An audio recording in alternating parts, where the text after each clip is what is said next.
Welcome back to the Raw Selection Private Equity Podcast. Joining us today is Paul Brennan, a proven private equity-backed chief financial officer, just recently completed a liquidity event at a private equity-backed business, and he's here to share his experience of value creation, exit, learning, and lessons. Let's dive in. Paul, if you can share with us a brief insight into you, please. Sure. Hey, Alex. I was born in the Big Apple, grew up in Florida, about 30 years in Missouri, and then relocated about 4 times in the last 10 or 12 years, and now I'm back in Florida. I'm a results-driven CFO, worked for publicly traded, investor-owned, family-owned, and private equity-owned companies, focused mostly in the manufacturing, construction, consumer products, and distributions of companies up to about $250 million. Over the last 10 years, I've focused primarily on private equity. I've worked 4 different sponsors, I've had 4 different types of liquidity events, and just recently a very successful exit at end of 2025 from Lindsay Precast. The middle ground sold to the Jordan Company. And actually, Alex, I have Jack Burns from Raw Selection to thank. He connected me to Lindsay and Middle Ground and helped me get that job back in 22.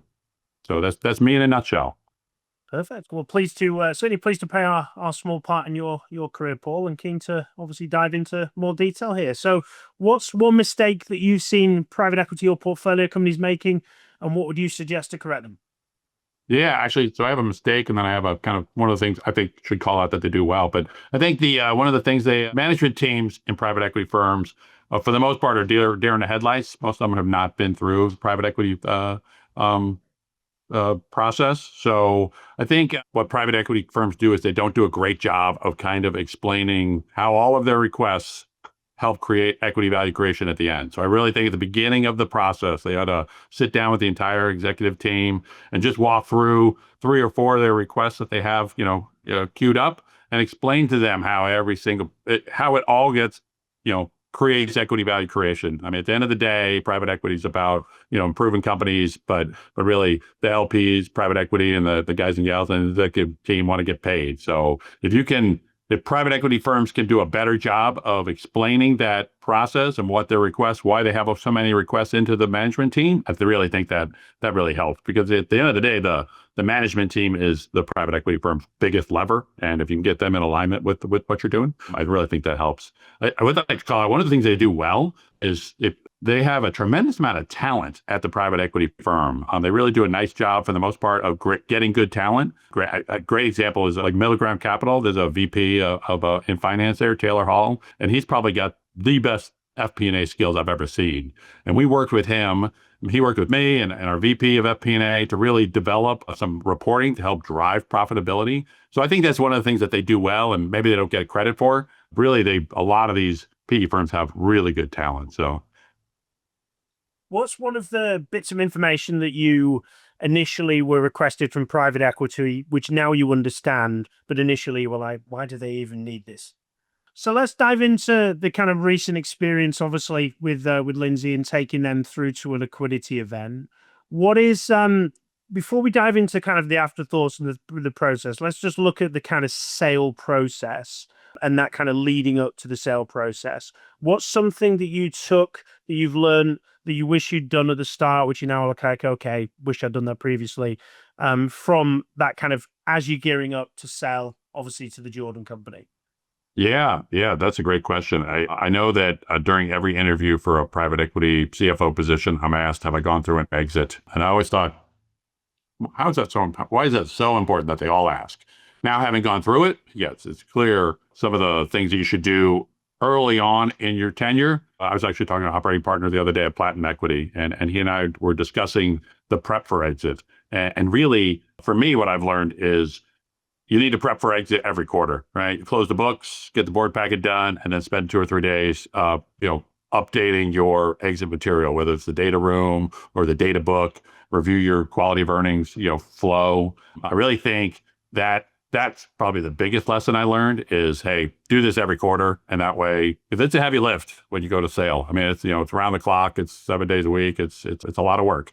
So I think that would have helped tremendously, because you also get to see some insights into it every going back, looking at a quarter or a year's worth of data every quarter, and it actually helps you from a financial perspective as well. What is some of the data that you wish you'd reviewed at the end of the quarter, collated, developed, what are some of the bits that you would now do in moving forward? Yeah, there's just some of the data room data that you have to get anyways. Every time you renew your insurance policies, toss them out there. I would definitely go through and create our own data book. I think I'd create a data book of customer profitability. You're gonna want this anyways. It was just not something that we had really focused on at Lindsay. And when we got it done, we had a KPMG do that for us. And when that was complete, it was insightful how much information that was in it really related for Lindsay. It was the number of smaller customers, which was incredible. That you just don't see on a daily basis, but when you aggregate it all, you really get to see pretty good. So I would say that was probably the biggest piece of data that I got out of it that would have been helpful to know to run the business. If we had that data put together on our own early on. Sorry to interrupt. Just a quick mention of a long-standing partnership with Grata. As you will probably know, the private equity scene is constantly evolving, and deal flow is moving now to proprietary and data-driven processes. Grata provides you with the data and information of over 7 million private companies. So if you're looking to improve your proprietary deal flow and improve the data access, then reach out to Grata today. Now back to the podcast. And then when it came to the actual, whether it be management presentation, sim creation, what do you learn from that process that you'll take into the next? Yeah, I think from my perspective, obviously we were very involved in the sim and the management presentation package. But I think at the end of the day, and you probably get a little pushback from the private equity guys, but at the end of the day, the management team needs to own that. You need to look at that sim product before it goes out the door, because a lot of stuff you can look at it and it's just intuitive. You have it in your head. You're like, oh, that's what that means. But you really need to look at it from, I don't know anything about this business. Does it tell the buyer what we think it tells them, right? And clearly for us, there were a couple misses. Part of our business was very obviously Lindsay Precast, a lot of precast. Portion of our business was not clearly identified as precast, and we knew it was, but the buyers clearly had some questions that I think in retrospect we probably could have just avoided those hiccups. Obviously, didn't. At the end of the day, we had a nice profit. We sold to the Jordan company, so it worked out well. But I think looking at the sim from an outsider's perspective and not using your biases of the company would be critical in the process. And then from the exit, was there anything you would change from that final close, final process, any kind of final thoughts that you had as you were just about to complete? Yeah, I think the networking capital true up, we did a pretty nice job working through with the TJC guys to come up with a good peg. And then the importance of the estimate on the day of close was not quite as clear to me as it is now. So I think probably would have spent a little more time on that forecast. End of the day, it washes itself out, but it would have been, we could have gotten a little tighter at the day of close. So I think I definitely focus on that a little more. So I think we believe that we learn from our losses, and we tend not to learn from our wins, Paul. We tend to reflect over them and go, oh, we did that well, whatever else. Is there anything that during that process that you feel you did incredibly well? And if there is, or one of those things, what was it that you felt made it look incredibly well? Like, we'd done this, and this in the business, and that could have been 2 years ago, but it really helped us with X, Y, and Z. Is there any kind of big wins that you can share with us that people can go, oh, okay, we can learn from the losses and we can learn from the wins?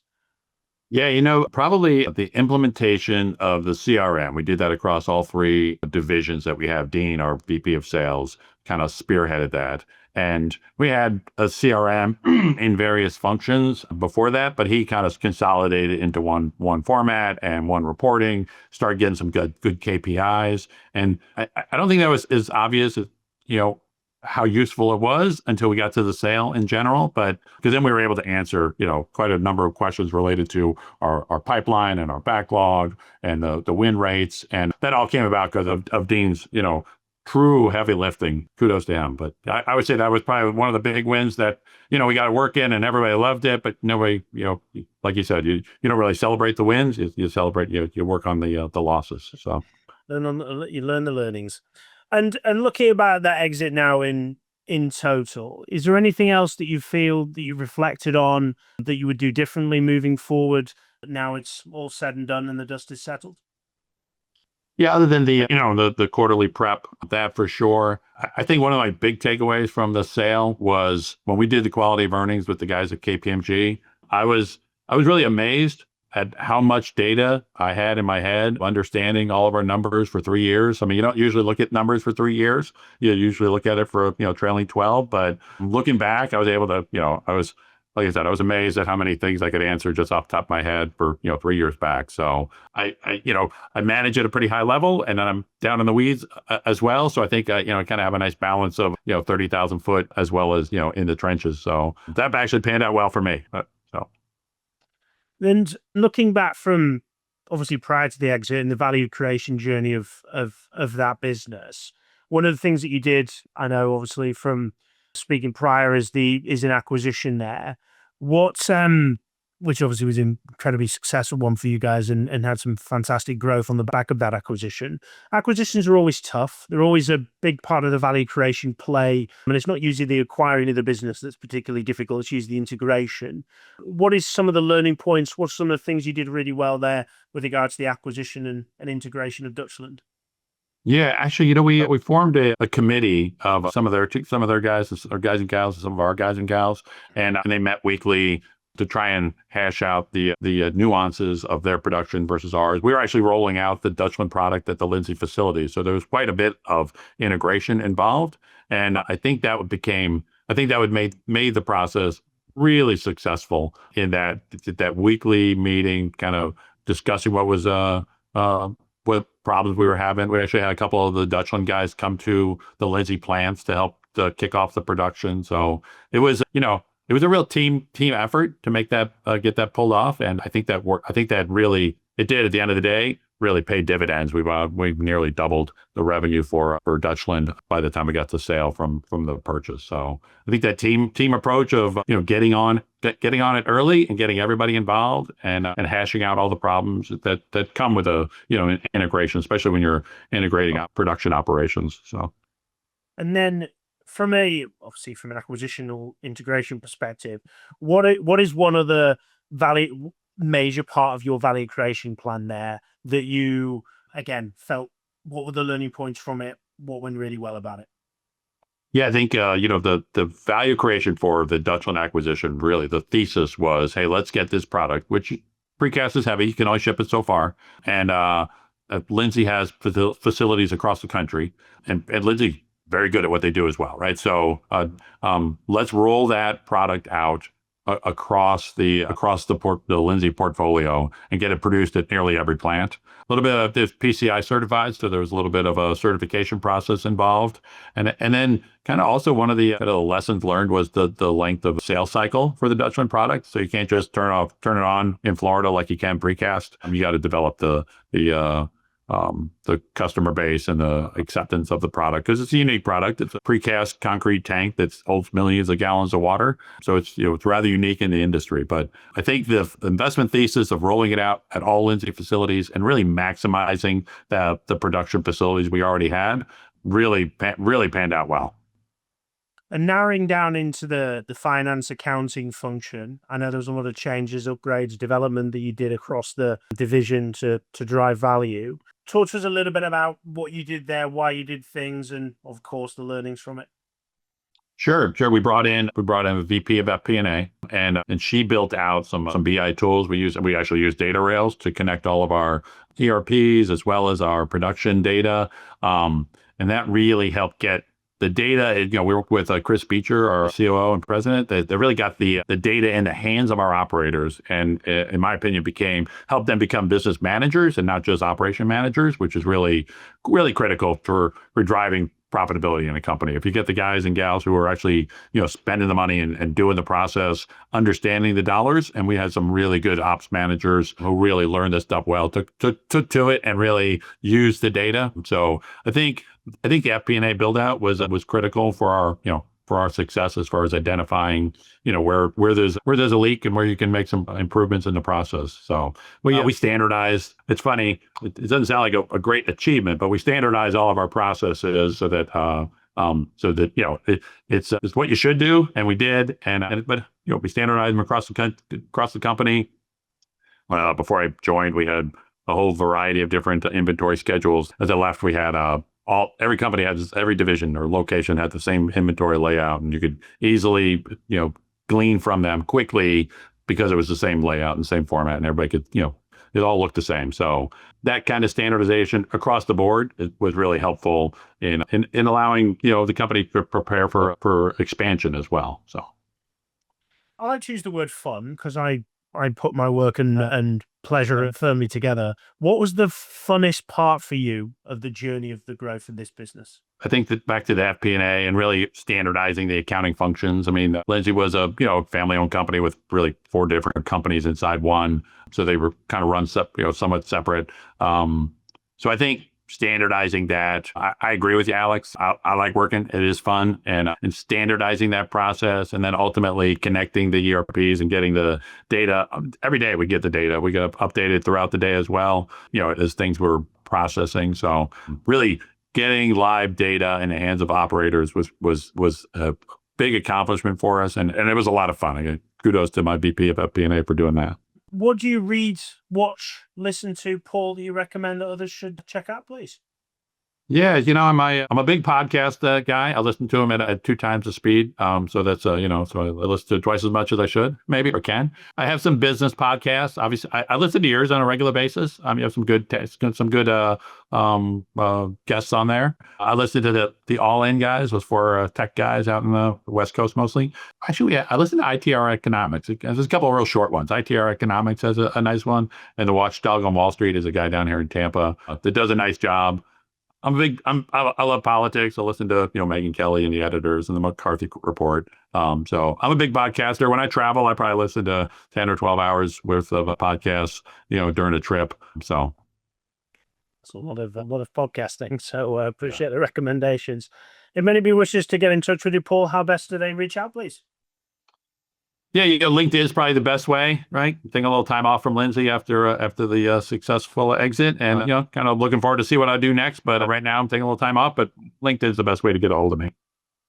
Well, thank you very much for coming onto the podcast, Paul, sharing us your journey of the growth, exit, and final liquidity event with regards to Lindsay Precast, and giving us insights into your learnings and the processes in between. So thank you very much. Yeah, very good. Thanks, Alex. I appreciate the time.